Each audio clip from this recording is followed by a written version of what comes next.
Your Honors, the Honorable Senior Associate Justice of the Supreme Court, Antonio T. Carpio, is ready to be interviewed. I am now in a quandary. Who will I address the nominee? Because when he presides the NBAC, we call him chief. When he presides in the division, we call him also chief. But because I'm now the presiding officer to determine if he possesses the qualifications, ano atang tamang address ko sa kanya? Huh? So anyway, can I just address you, Justice Tony, in the meantime, Chief? Okay. Okay. Now, do you have any manifestation? Okay. So you are now ready with the questions? Okay. So, as requested by Congressman Tupas, and there being no objection on the part of the other members of the JBC, because he has to rush to Congress to fight for our budget, not for our budget, and probably to ask for an increase. Kasi nadalaman na niya ng trabaho natin eh. Okay. Congressman Tupas, please.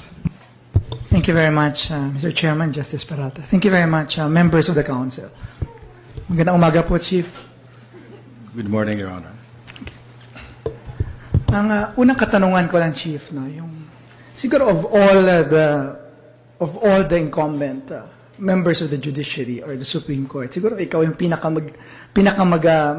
pinakatamang tao na sumagot nito, yung regarding po sa seniority. Kasi tinatanong ko kanina, yung dati pag nagkabakante naman yung position ng Chief Justice, halos mga justices lang talaga yung senior yung nag-apply, yung seriously consider. But now, na-open yung process.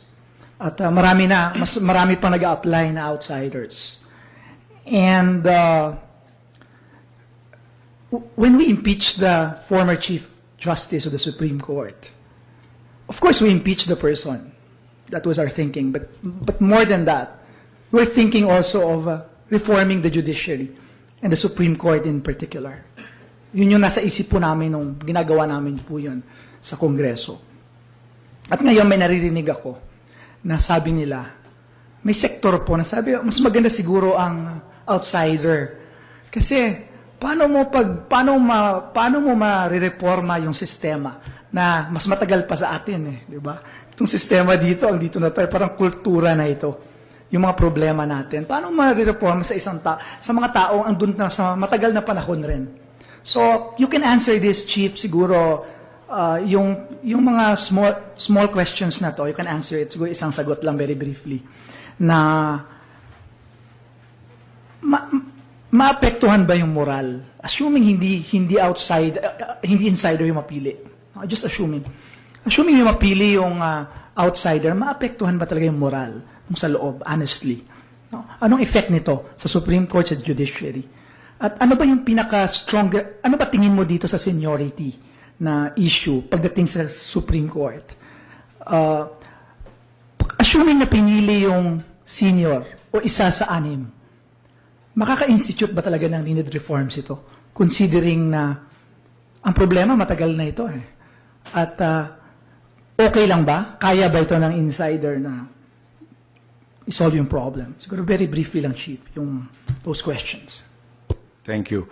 First of all, we have to follow the Constitution, and under the Constitution, the President has the prerogative to appoint anyone in the list submitted by the JBC. So we do not question the prerogative of the President. Now, notwithstanding that, there has been a tradition that the Chief Justice will be chosen from the senior justices of the Supreme Court.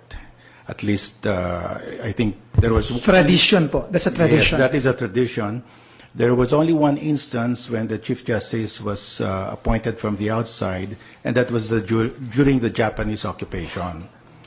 So, that has been a tradition. It's also a tradition in the appellate courts, like in the Court of Appeals. The presiding justice is chosen from the senior justices, also in the Sandigan Bayan, and even in the Court of Tax Appeals.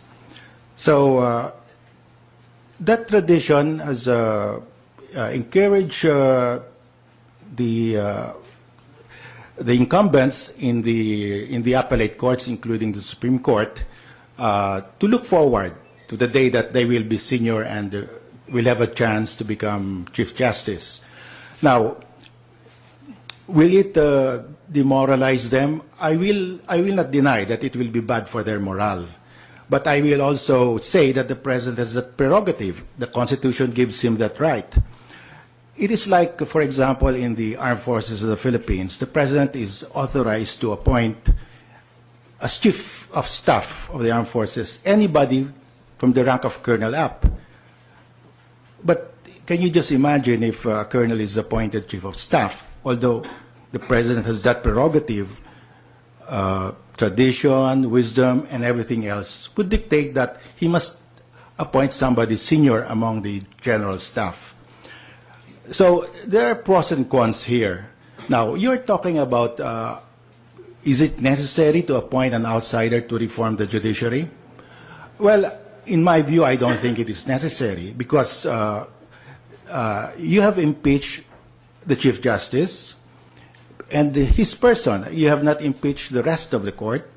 And in the court, we don't decide cases unanimously all of the time. In contentious constitutional cases, there are a number of justices who register strong dissents. So I don't think you can say that because the Chief Justice has been impeached, the entire court is also impeached. There is no guilt by association. Wala pong sinasabing gano'n. No? Hindi po sinasabi yun. Naniniwala po ba kayo sa tradisyon na yun na seniority na sinasabi niyo? Well, the tradition when it comes to the Chief Justice po na position. Yeah. We have a tradition in the Philippines, and that is, it has worked well for us. In the United States, they don't have this tradition. The Chief Justice can be appointed from the outside anytime. So it's a question of, there, if you appoint an outsider from a Chief Justice from the outside, there will be no demoralization because they expect that.